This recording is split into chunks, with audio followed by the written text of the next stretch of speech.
Welcome to the Shield Wall Podcast, where tempered men are formed, proud members of the Society of Reformed Podcasters.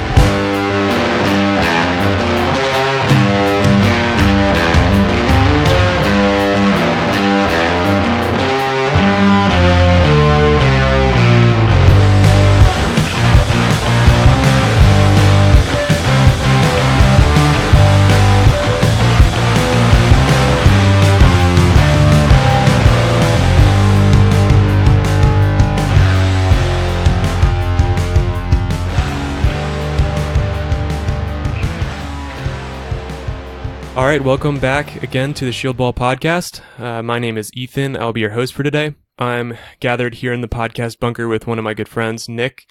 He is a planting elder of a new church. I wanted to get him in front of a mic and talk about his church, why I'm involved with his church, why he is doing it, why he's down here in the Norfolk area trying to figure these things out. And I wanted to do an episode with him just to kind of talk about his church and a little bit about his testimony. But before we get to that, I wanted to make a couple of announcements. Last week, the Shield Wall Podcast has officially accepted an invitation to join the Society of Reformed Podcasters.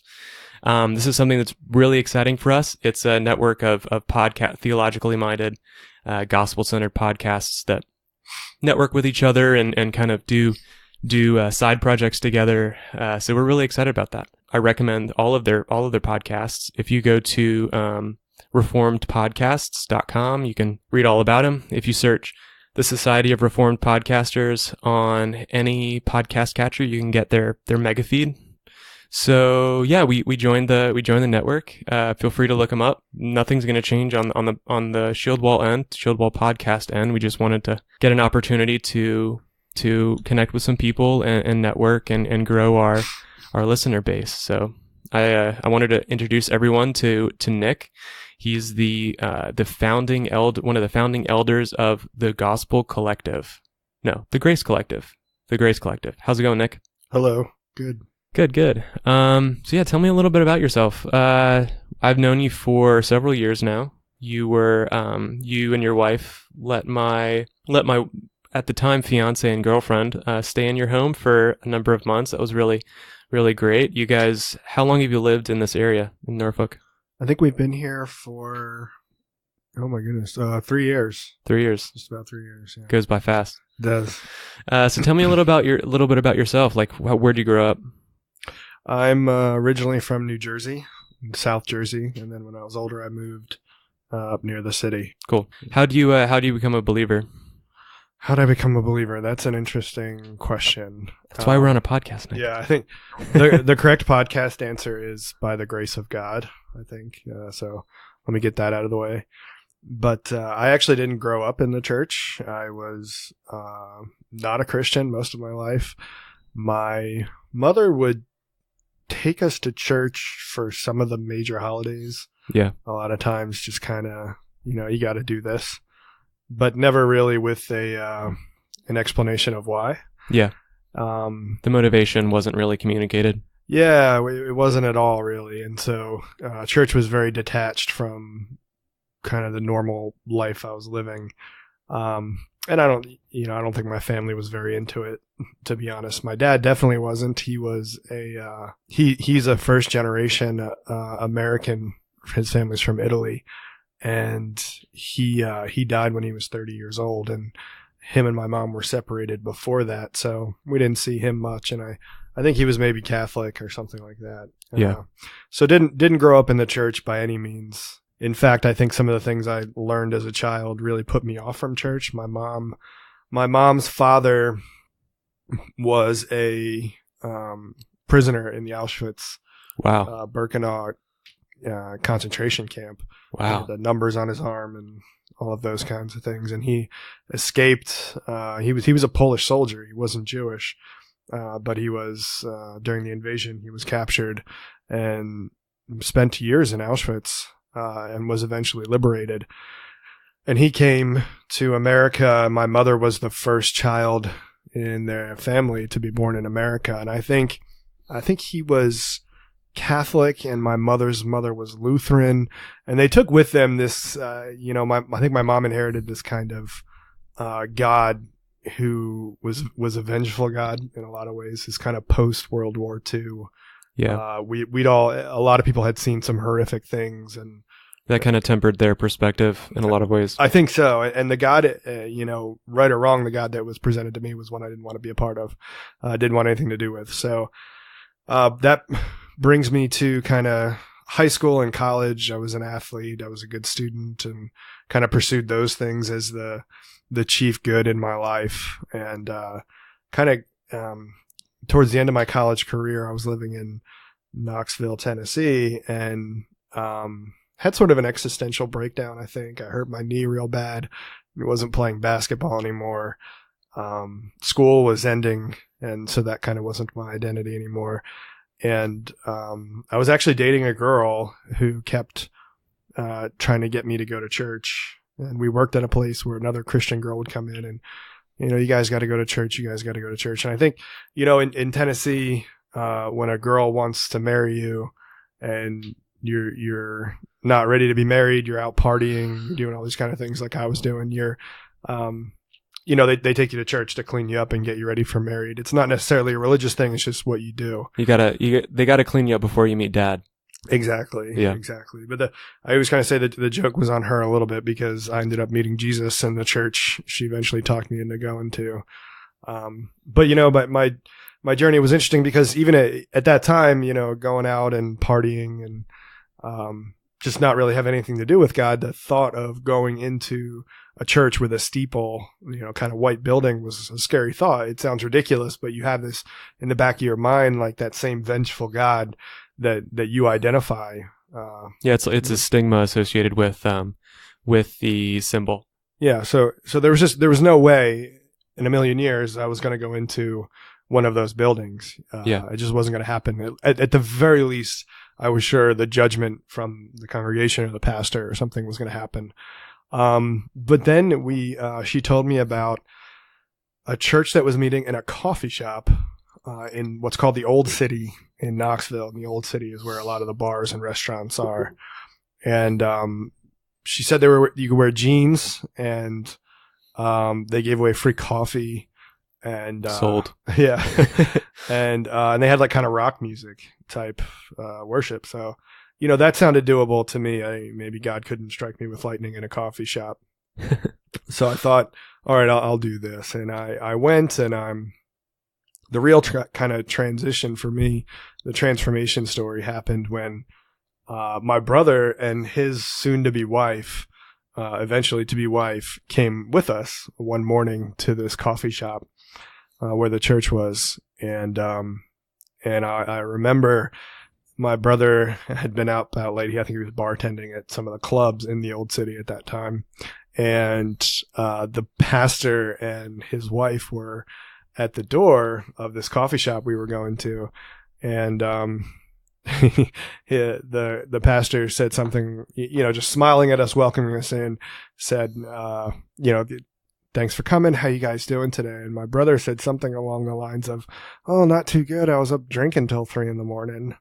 And I was like, oh my goodness. Mortified. Yeah. If you knew my brother, he's like one of the few people that can kind of talk that way and get away with it because he's so lovable. But I was looking at the pastor like, oh my gosh, here comes the lightning, right? And it didn't come. It didn't come at all. I remember the pastor and his wife just smiled and laughed a little bit and said, well, we've got some coffee and we've got some fruit inside and some juice. Why don't you come in? We'll get you straightened out. And that experience for me was massive because it completely made me rethink who I thought Christians were. I remember my senior year at Tennessee, I was taking a Western Civ. I think it was a Western Civ course. And for some reason we were talking about Jesus and Rome and all these kinds of things. And we had to write a position paper on maybe 20 different topics. And the topic I picked was on Jesus. And I wrote a paper explaining why Jesus was killed for political reasons and not as a deity figure. And this was before you were a Christian? That was like maybe a few months before this experience happened. So that's where I was, right? Agnostic at best. And, but that experience kind of really opened things up for me. So I start going a couple Sundays with this girl. And, one day they had a worship pastor who was trying out, and he was giving his testimony during the worship part. And he had a story a lot like mine, kind of grew up in a broken home, and he had gotten very into partying and drugs and all this kind of stuff and looking for God in all the wrong places story. Yeah. And man, he just talked about this amazing freedom that he had now and this grace. And I'm not a very charismatic guy, you know that, but this is probably one, if you want to put it in that sort of charisma box, this is the one big one that happened to me. He was giving his testimony one Sunday, and I was sitting in a pew, and this was a worship pastor, not the main pastor who planted the church and who is a dear friend of mine for a long time. I actually joke with him that I don't remember a word that he preached that day, because what happened was this worship pastor was giving his testimony, and he kind of, mixed the gospel in with it, and the room went away completely. It was like I couldn't see anything else or hear anything else. I just kind of, it's like one of those commercials where everything goes cloudy around you and you can only see and hear what's happening. And the gospel hit home. In that moment, I felt sin for the very first time in my life. I grew a conscience in 1 second. If you can try and imagine what that's like. That would be like a flood of a lot of mixing emotions. It's awful, especially if you're a bad person, which most people are, and I certainly was and is and am. And I just cried. So luckily, this worship pastor came over and saw something happen to me, and you want to talk? And he took me into this little room above the coffee shop, and I cried and cried and cried. And I'm thankful for him in so many ways, because he explained to me what had happened to me, and he explained to me what the path forward was going to look like, and he was honest about it. And that hard but awesome. Yeah, yeah. And that's how I got saved. Dang. That's an experience. I was probably 24, 23. So this was after high school, before college. It was, or did you already did your undergrad at this point? I was done my undergrad. Gotcha. Yeah. So after that point, I know that you studied at Liberty, right? Yeah. So what led you from being a utterly broken, saved sinner in a coffee shop in an unconventional church? What took you from that to going to Liberty and getting an MDiv? Yeah, another broken road type situation. I should have, looking back, I should have stayed right where I was, because those guys, the pastor, the worship pastor, the small group leaders, the elders, I didn't know it at the time, but they were discipling me. They were, on a Friday night, let's not go to a bar. Let's go to the movie theater, right? Let's get steering you the right direction. Yeah. They got me involved in helping other people. That was the huge, that was kind of the start of the discipleship path there was, you want to find yourself, lose yourself type thing. And we started helping out with all these really, these homeless ministries that were based out of the coffee shop, and my whole world just expanded from that. But, unfortunately I didn't stay there. I went back to New Jersey, started pursuing a lot of the same things again. I came from a very poor upbringing, and always had food on the table, but not much more, and always wanted a lot more. So I went back up to New Jersey and kind of did the North Jersey Manhattan hustle. So you kind of fell back into it after having a great experience? Well, yeah, the big mistake was I didn't take the time to get discipled. I thought everything was going to be great from that point on. And when I went back to New Jersey, a lot of the same friends, a lot of the same struggles, same influences. You don't have that environment you're saved in, those people who knew that transition you were a part of. And, I fell back into a lot of the other stuff. I wasn't becoming who I believe God wanted me to become. Yeah. And so I did that for a few years, found a certain measure of success. I had a nice apartment, a car, all that kind of stuff. But something happened. I was part of a merger acquisition company, and something kind of happened there, and I had an opportunity to do something, to go in a different direction. And, I thought about it for a while, and I came to the conclusion that, unless this is I'm still a very naive Christian, like maybe mid-20s. And I think, I'm never going to be the person God wants me to be unless I take some time to really get discipled, to get away from everything I've grown up with, and maybe get away from the world for a little while. Yeah. And go just sequester yourself away. Super naive. But that's what I did. So I tried to sell everything that was in my apartment. I got my lease ended early. I gave the car back. I bought a 1998 Volkswagen Passat that Like I bought it one day. By the time I was driving it home, like it had stalled twice, kind of thing.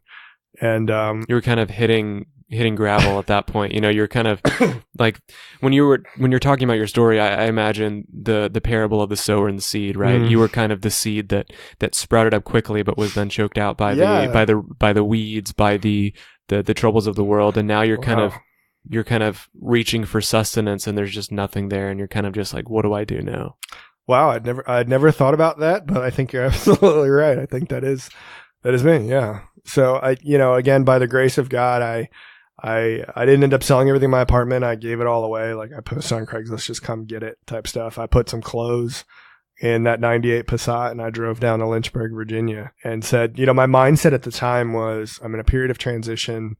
I had some money. I'm like, I'm going to at least spend a year learning about God, learning about the Bible, doing the stuff that, if I grown up kind of in the church, I would have had the ability to do, and just become kind of a good guy, and then maybe go back and start making a lot of money again.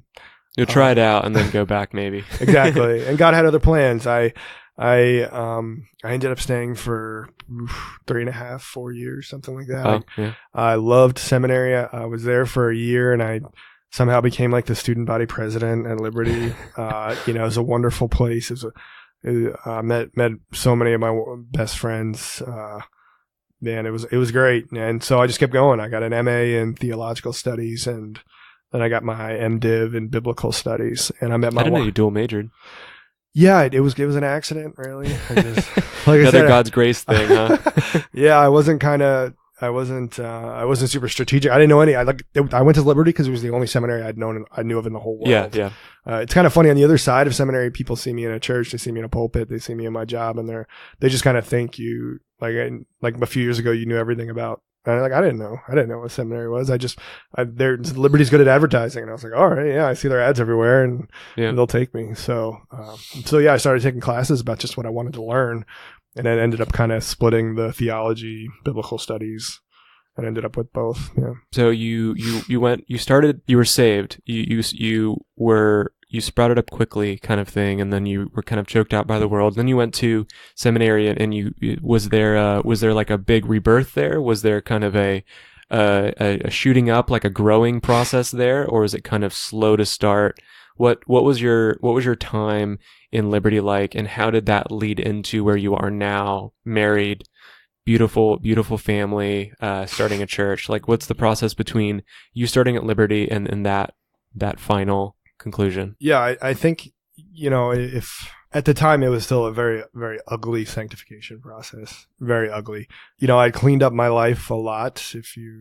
And I don't get me wrong, there's not a lot of virtue or value even in cleaning up your life. I'm not a proponent of that necessarily, but it's necessary. It's not really it's not something that is merit. It doesn't bring merit to you, but it's necessary. It's really needed. Yeah. So I had kind of started along that path, but by no means was a saint. And then I show up in Lynchburg, Virginia. I don't know. Have you ever been to Lynchburg, Virginia? To Liberty? I don't think so. It's a bizarre place. I've heard it's kind of bizarre. It's like a bubble is what it is. It's like a Christianese bubble. And so, they're big on the no alcohol thing. The girls are wearing skirts below their knees, which is all wonderful stuff. But imagine me kind of straight out of Jersey, saved, and then had this experience, and here I come. So there was a definite kind of shock factor there, and then some more sanctification. It was settling into a very different life. But I remember Brad, I probably shouldn't even say this publicly, but there was, I think, Brad, who's with us at TGC. I'm pretty sure we had a New Testament class together. I remember like one of my survey classes first year, I'd said something publicly that was like, do we really need to, I was so on fire, and I'm so excited to be there, and I'm learning so much. And in my mind, I'm going to get back out in the world and like change the world kind of stuff with my new perfect Christianity. And I remember one point, like, do we really need to take the time to study the Old Testament? Because, is that really necessary? I mean, that's how new I was when I got to seminary. Fast forward probably like 5 months after that, I was like, the Old Testament is everything. Oh my gosh.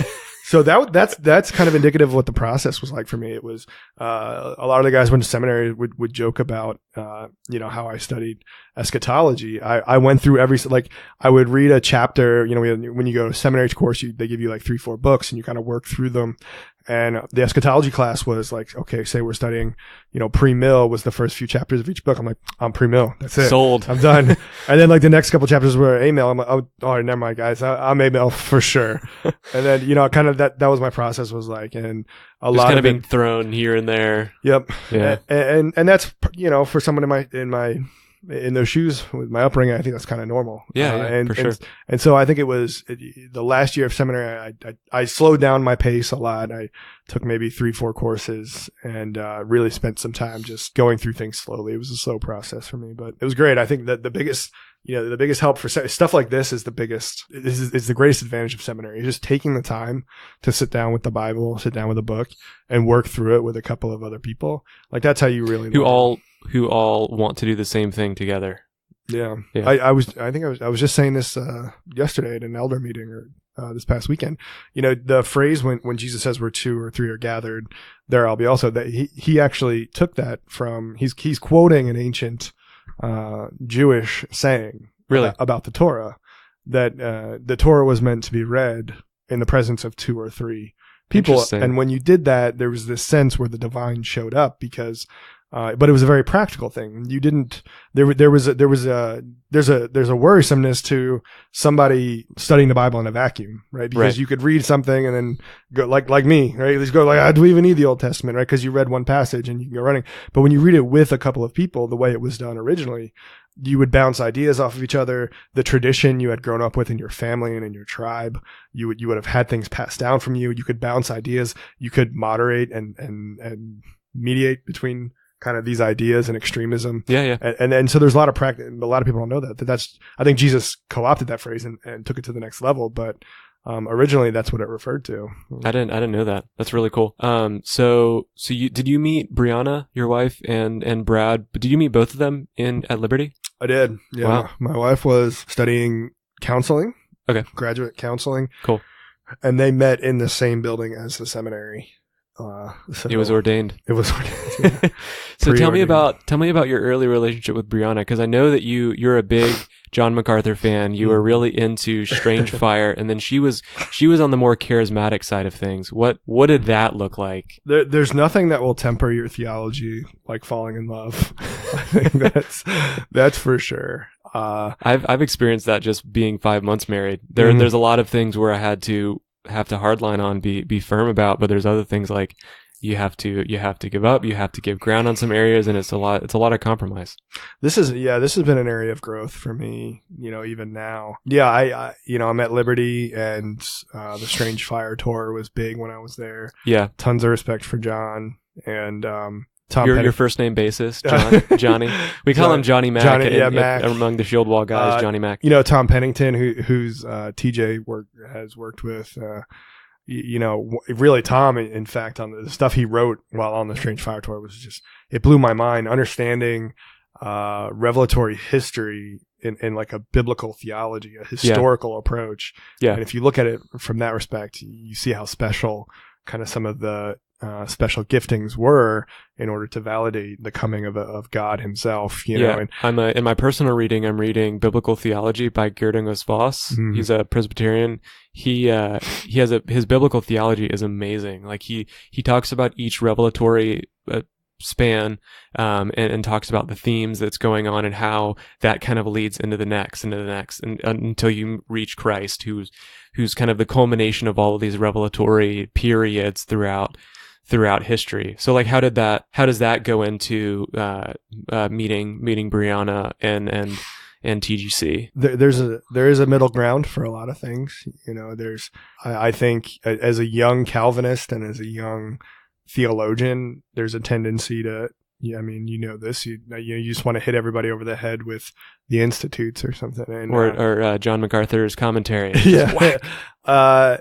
And then you find out that there's people with different views that have thought about them and can defend them really well, and they're wonderful people, and the fruit is there, and you just kind of end up saying, okay, well, the fruit is there, right? And that's the test for me, and I think that was a lot of it with Brianna. She was just such an incredible person, She just knew she loved the Lord. She had met the Lord.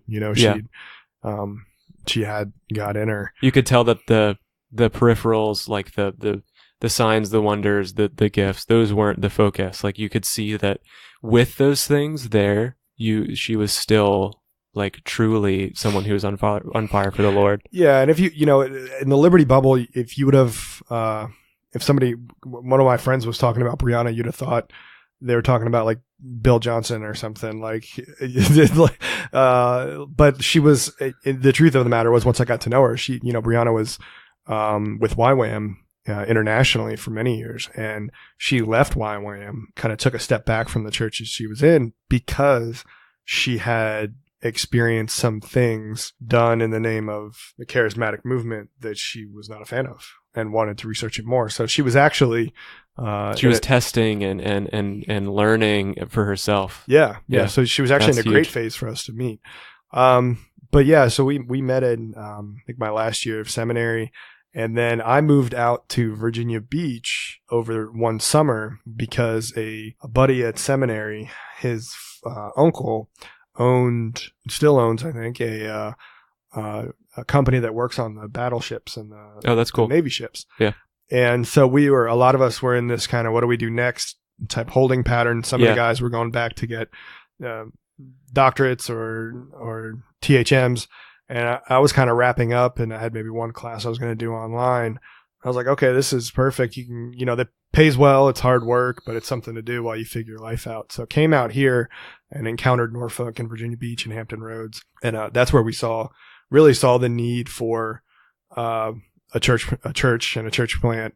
And Brianna and I started talking about it and praying about it. And this was after you were married? This was before. So I came You were talking and praying about planning a church with before you guys were even married. That's big. Yeah. That's big. And I don't even know where the church planning bug kind of came from. I have a very apostolic gifting and entrepreneurial gifting. I know that, but it's not something I ever set out to do necessarily until it kind of started happening. I feel like a lot of the Liberty guys are, that would be the natural thing. Like all of the people from Liberty like disperse after graduation and set out to plant a church.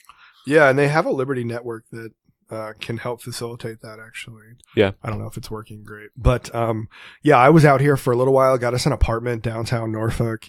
And when we got married, she moved into that apartment, and you let me crash on that couch a couple times. Yeah, exactly. Yeah, exactly. Yeah. And that's where we started our life. That's cool. So that's awesome. It's cool to hear your story. I've never heard it from beginning to end like that. I've heard snippets here and there, but that's awesome. So tell me about TGC. This is not the Gospel Coalition, right? This is different. No, it's not, but we're happy to benefit from some of their branding. It's the Grace Collective, and it started out of a desire for simple things. It really was an elder at a church in Virginia Beach. My wife worked there, and started talking with the elders about some of the basics. I think, I work for an organization. I get to travel internationally, and I'm one of the few people, I think, that has the great benefit and joy of seeing what the international church looks like in China or in Iran. I couldn't imagine. It must be so different. It is. And what you come to realize is not that America's bad and Ethiopia's great or something like that. It's that there are things that make the church no matter where you are, right? Yeah. Regardless of where you are. And it's a cliche to say the church isn't a building, but that idea of what the church is, it becomes so much bigger. And I think in America and in the Western world, certainly, we have a tendency, even the way we talk about church, like we're going to church, right? Like, yeah. Well, what if you don't have a church to go to? Like, where's the church then, right? Like, so it's a return to like the fact that we are the church, and that there's a few simple, basic things that Jesus, I think, said we needed in order to be the church. And if we can start there, I think my heart, I know Brianna and myself, we were just crying out for something simple. We wanted time to make disciples. And we haven't quite figured out how to do that well, but that, I mean, one of the things was just going to all the elders at the church and saying, "Hey, are you making disciples?" Nobody was making disciples. Week in, week out. "Hey, ask me, are you making disciples?" No. I'm like, well, this was the first thing that Jesus asked us to do. If we're not doing the chief charge. Right. So, so TGC is a response to that. And it's saying, look, whatever we have to give up, maybe it's a building, maybe it's the fancy audio equipment, maybe it's the worship band, maybe it's, whatever it is, we're going to give it up until we figure out how to return to the simple things and just do the basic things Jesus asked us to do. And then what comes after that is great. So tell me about TGC itself. How are you, what's the plan for meeting that hope and that vision? If you go to our website, we spent a lot of time studying and talking and praying to figure out, well, what are those simple things? And it turns out it's not a big secret. It's love God, love people, and make disciples. And so that's the first thing you would see on our website, and that's what we're trying to do. I think we talk about it sometimes as love God, love Norfolk, love people, make disciples, or love each other and make disciples. I mean, that's the basics, right? So we have a small group of people that meet right now, intentionally small. We're not trying to attract anyone to our service, because I believe this, right? I mean, me, I don't think I'm a super wonderful preacher or something like that, but we've got some guys in our group that we could get up, we could rent a cool building, we could start preaching on Sunday mornings, we could hire our friend Manny, we could have him start doing worship, and he wears these really stylish jeans, and so does Chris, and and people will come. I know for sure people will come. Yeah. And I think we would still kind of have failed if we did that. So what we're doing right now is intentionally trying to figure out how can we just be a group of people that love each other, that love the people outside of our group, and that try to make disciples. Because that's, most people forget that Jesus' kind of evangelism method that the one that he gives explicitly is really just this idea that if we would love each other inside the family, inside the way, right? People will see that and then want to know what that's about. Exactly. But how many times have most of the churches I was a part of after seminary, and the ones I was serving so much, I was doing so much work, but I don't know that I was doing any ministry. And I started thinking, man, there's nothing I'm doing. If somebody was to walk in here on a Sunday morning, I don't know that I'm doing anything that they would see and just go, I got to be a part of that. I don't know. There's such a love in this room. There's such a love between these people. There's such a connection that I can see the divine in that. I can see God in that. Yeah. And that's what I want. I think that's what God wanted for us. So it's something much more intimate. Yeah. It's something that is, it's what should attract people to our gathering. I feel like a lot of churches are caught up, like you were saying, in the building, in the stylish worship leader, in the production, in the peripherals, and they're trading the central aspect, the discipleship, for the peripherals. That's cool. So currently, TGC's website is, TGC Norfolk. If you guys want to look it up, there's Facebook and Instagram links there. There's, our mission, about, and a donate. So if you guys want to donate, that would be wonderful. So where is the church currently at? What's your current stage? Yeah. So we're currently in if you want to kind of go by we're not building towards a launch, because we started talking that language and then went to the Bible for it and said, oh, wait, that didn't really, the only way the church was really launched was when a guy, a man God died and then rose again, and everyone kind of freaked out and said, okay, that was the only launch. What do we do now? And that's not going to happen again. So we're not launching. We just are the church. We get one resurrection. Yeah. And then you just gotta keep on organically moving and growing. So we're in that, but if we were to kind of missiologicalize the terminology, I'd say we're kind of in the core group gathering phase. We have a couple couples who have moved here to be a part of it, the mission. So that's not our goal, is not to move everybody here so that we have a church, but we're moving people here who who catch the vision, who want to be disciple makers, who want to reach out to this community, who think that God is calling them to that. So right now we're in that phase. We're trying to learn how to get along with each other, how to love each other well, how to read the word together and then apply it to our lives. And that's really kind of it. We're also in a fundraising stage. So, part of the DNA of the simple church movement, which we consider ourselves in a lot of ways to be a part of, not exactly, but, or officially, but in essence, sort of in ethos, we're a part of the Simple Church movement, and the point there is that simple things replicate. So we don't, for instance, none of us are paid elders. We do have money that comes in from generous donors and tithers, but nobody is on paid staff. There's and this could be a whole other podcast talk, but when you develop professionalism in the church, nothing wrong with it, again, just like there's nothing wrong with worship leaders, but when there's a couple great, Greg Allison's got a great book about movements. Steve we'll put Addison, it in the show notes. Yeah. And he does he does a graph to show how a church movement starts and then sort of why it slows down and then where America is on that graph.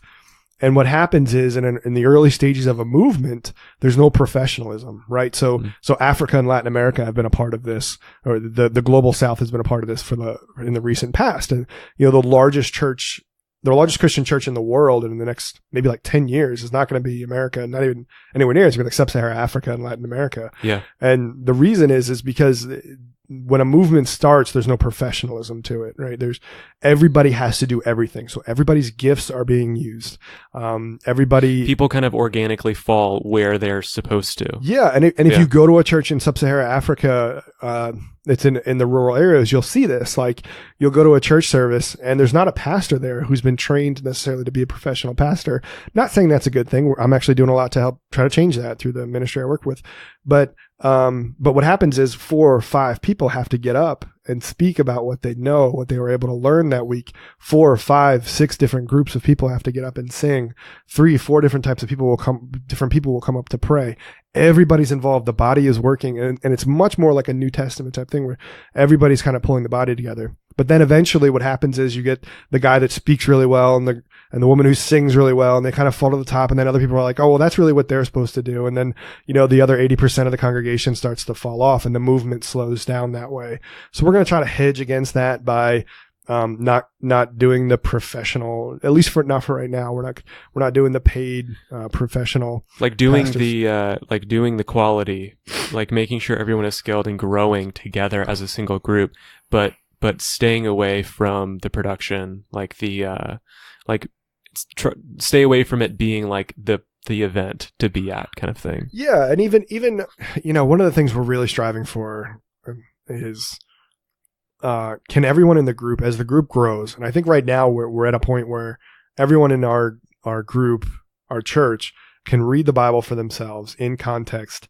They understand, even if they wouldn't call it a hermeneutical bridge, but they understand how to rightly use the word. I think that's a core to what we want to keep going. No matter how fast you grow, you got to make sure everybody can use the word. I love the first time I went to the Middle East, my mind was blown when I actually saw a sheep eat, because Jesus, right, talking to Peter, feed my sheep. And I said, okay, well, that's going to seminary. We talked about that a lot. That's our gig, right? We got to feed the sheep.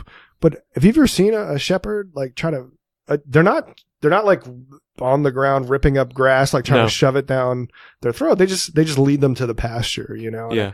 And they kind of go where they, not really go where they want, but they find it themselves. Yeah. Like the shepherd is someone kind of who facilitates. Exactly. So we're not raising funds for staff, and we don't have a building. We're meeting in a house right now. This house, yeah. This house, my house.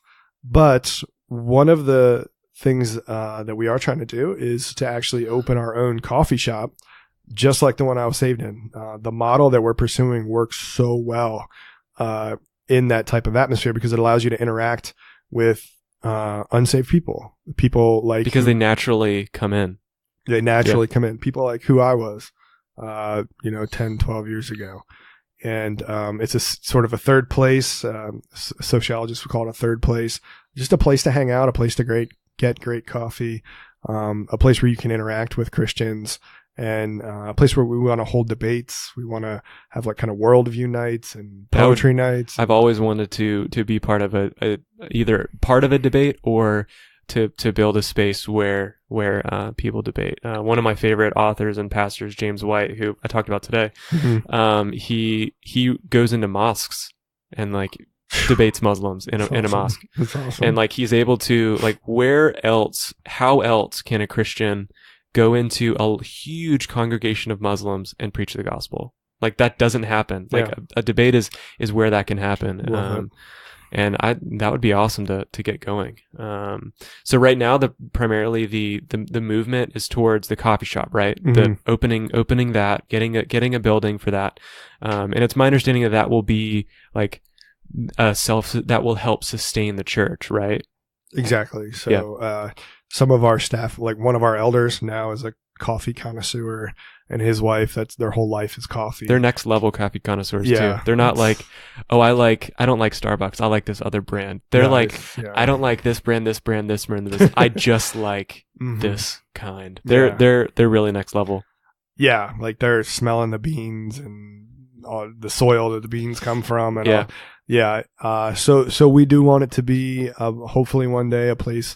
The church is changing, again, another whole podcast episode, but the church is changing a lot, especially financially, 10, 20, 30 years from now, the traditional church model, it's going to be tough in a lot of areas. I think Hampton Roads is going to be one of those places. So having a sustainable financial model where, pastors can be bivocational and interact with the neighborhood that they're, trying to reach. I mean, it's kind of a perfect scenario. So we are hoping for that. Yeah. That's cool. I mean, I don't know many full-time pastors who actually disciple people, who actually sit down and sit across a table from a coffee shop and meet with people week in and week out. They're usually too busy. So I think that TGC is going in a great direction. I mean, I'm a part of it. I see it from the inside, and it's incredible. Awesome. Thanks. So what about application? Let's bring it home. Let's land the plane. Does Aaron say that? OV? Let's land the plane. Yeah. Let's land the plane. All right. I think he does. So what do you want people to take away from you sharing here? What's the thing that you want people to look at you and look at your story and be like, how do you want to spur people on by your story? One thing I somehow forget myself still is patience with new believers. That's huge, especially for people in the Reformed camp.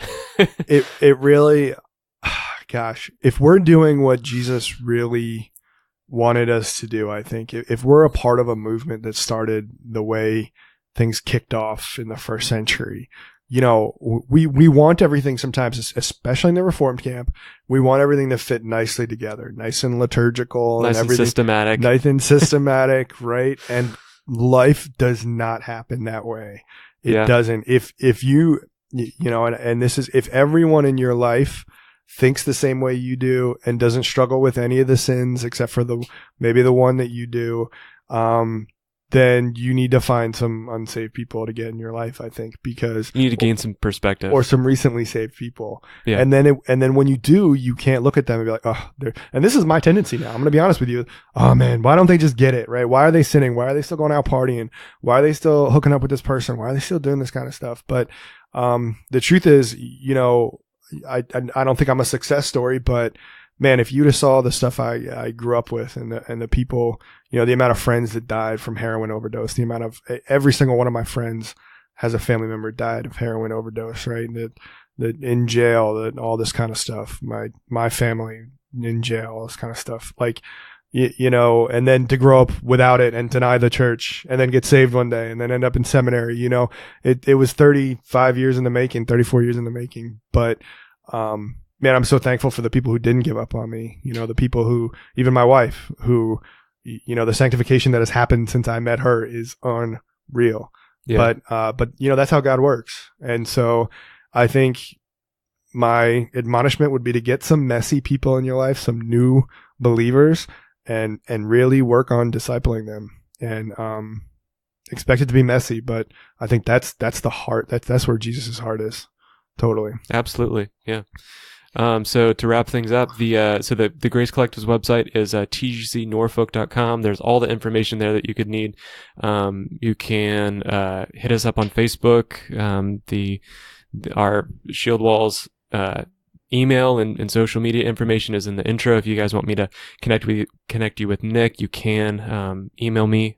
There's also information on on TGC Norfolk's website about contacting them if you're curious. If you want to move into this area and help us plant this church, come on. I mean, people are doing it. I mean, you convinced 2 guys already? 3 guys? Yeah. Does Brad count? Brad counts. Brad counts 3 guys. For sure. You convinced 3 guys to move into this area and start this church. And their wives came with them. So boom. That's 6 people right there. That's half of a plant team. All right. So yeah, that's a wrap, guys. TGCNorfolk.com is the website there. It's been great talking with you, man. You're the easiest person to interview ever. I just got to put you in front of a mic and just let you go, and you just do it.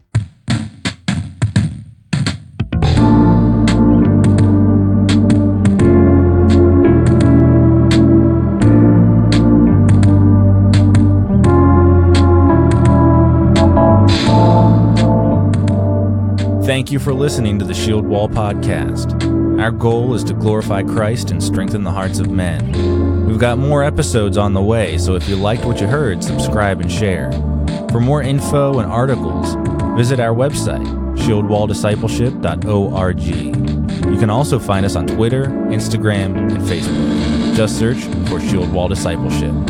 Thanks again, and until next time, hold the line.